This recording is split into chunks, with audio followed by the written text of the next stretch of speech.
Hi everyone, this video is intended to help with homework problems involving classifying various aspects of molecular orbitals. And in your homework this week, you have a problem that requires you to classify a number of molecular orbitals according to the following criteria. And I think I'd like to start by classifying each of these criteria and then showing a number of examples using other orbitals as to how to classify them. So to begin with, you may have to classify orbitals as to whether they are localized or delocalized. Now remember, with molecular orbitals, in general, we assume that they are spread out across the entire molecule, and that's just another way of saying they are delocalized. So therefore, localized means that it is centered over a single atom. Centered over one atom only. Whereas a delocalized molecular orbital will be spread out over more than one atom. Okay, moving on to the next point, let us recall what the shapes of the different atomic orbitals look like, because that's going to allow us to classify whether the atom has S or P character within the molecular orbital. So if we've got the nucleus of an atom here, and we have a circular orbital around it, clearly that is an S orbital. And so it can be either red or blue, and we will reiterate the differences between those two in just a minute once we get to the phases section. And in contrast, with a p orbital, we're going to have a lobe extending out to one side and then another lobe extending out to the other side that have opposite phases. But the key thing to remember about the p orbitals is that they have a node that passes through the nucleus. Now remember that's very important. The node passes through the nucleus, because when we see a molecular orbital with a node passing through the nucleus, then we know that that atom has p character primarily. Okay, so recall that the phases are that red implies a negative phase and blue implies a positive phase. Right there, like that. Okay, so how do we tell the difference between a sigma or a pi bond? A sigma bond has electron density centered on the bond itself. So if in the middle of the bond you see a high electron density, then you know it is a sigma bond. And we will see that it may be possible to form sigma bonds using either s orbitals or p orbitals. In contrast, a pi bond is going to have a node parallel to the bond itself. All right. Now the last classification is whether the orbital is bonding, antibonding, or non-bonding. Now with a bonding orbital, there is going to be no nodes perpendicular to the bond across the middle of the bond.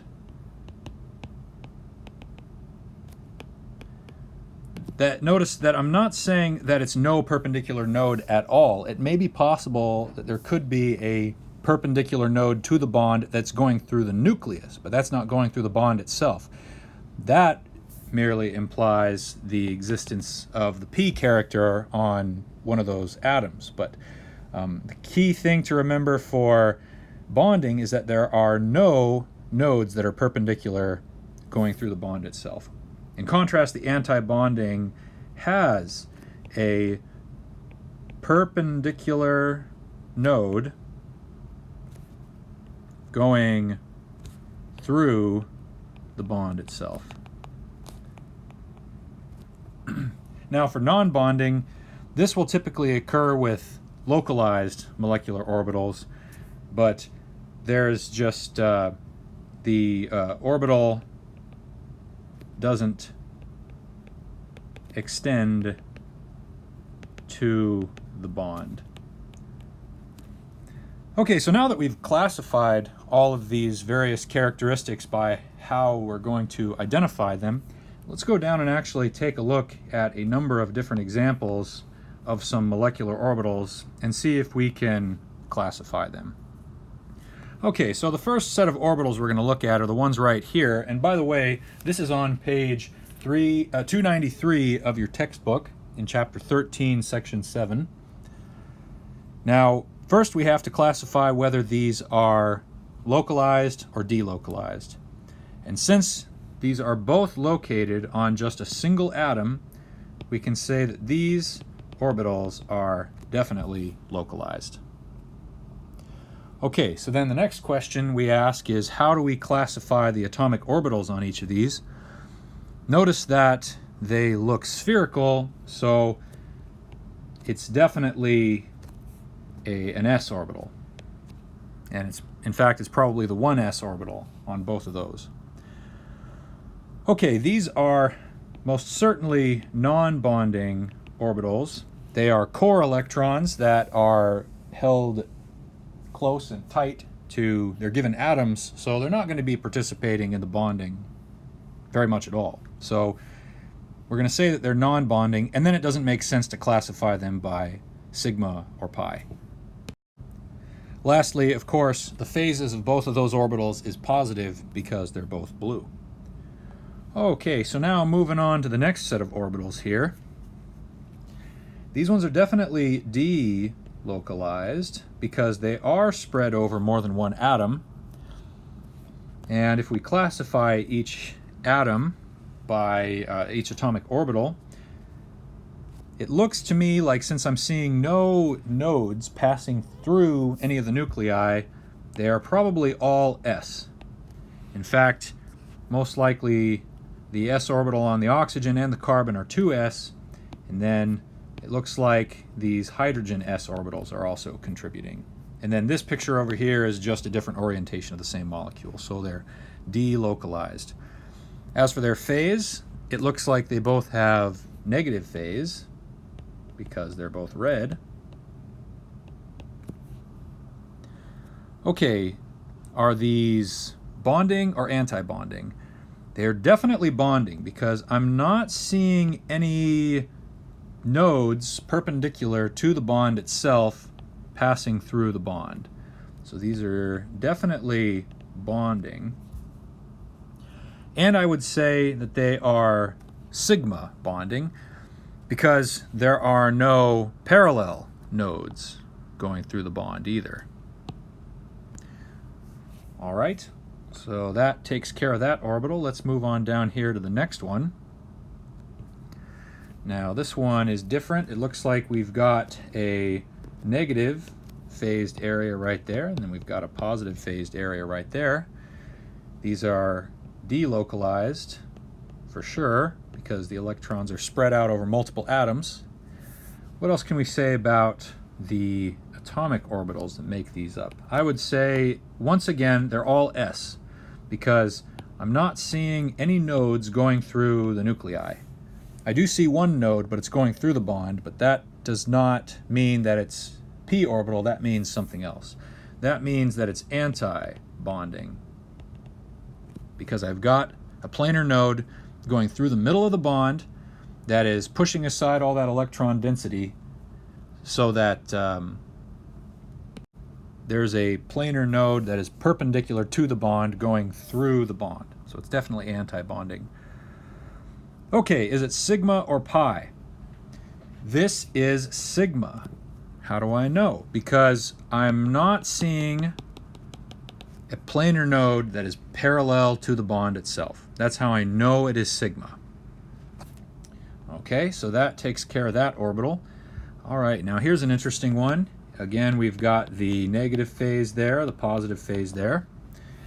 And now we can classify this as delocalized for sure.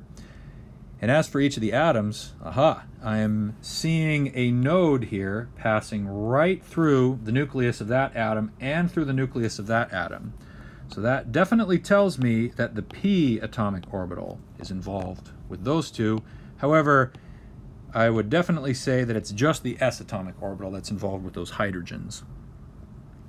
Okay, is it bonding or anti-bonding? I do not see a perpendicular node. There is no perpendicular node, so this is a bonding orbital. Is it pi or is it sigma?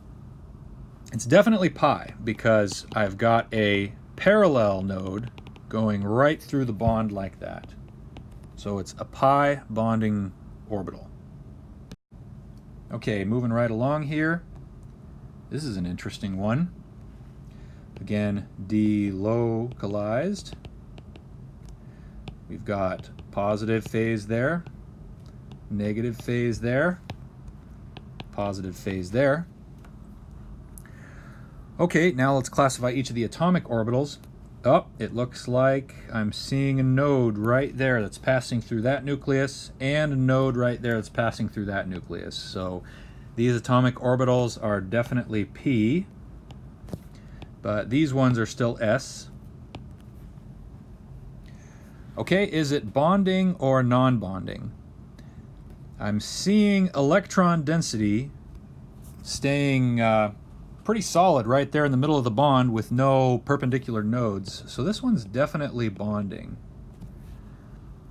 All right, now here's the tricky bit. Is it pi or is it sigma? If you are under the misimpression that p orbitals make pi bonding orbitals, you are mistaken because there is no perpendicular node right there. This is actually a sigma bond. All right. Yes, it is possible for p orbitals to make a sigma bond. Okay, moving right along here. This one looks fairly similar to one that we've seen already before. We've got the positive phase and the negative phase. It's definitely delocalized. How about each of the atoms? Well, we've got a node going through the oxygen here and a node going through the carbon right there. So these both are p character, and it looks like the hydrogens, even though it may look like there's a node going through them, it's actually not a node going through them. That's just the electron density sort of tapering off, and that they just happen to draw the isosurface right there. Those are still S. Delocalized. Is it bonding or non-bonding? I see no perpendicular planar nodes, so this one is definitely bonding. Pi or sigma? I've got a parallel node going through the bond like that, so this one is definitely pi. Okay, last one. All right. Positive phase, negative phase, positive phase, negative phase, delocalized. How about each of the atoms? S, S. I see nodes going through these two, so this is P, P. Now here's an interesting situation. How about bonding versus anti-bonding? I am seeing a mostly planar node going perpendicular to the bond, so that implies that it is anti-bonding.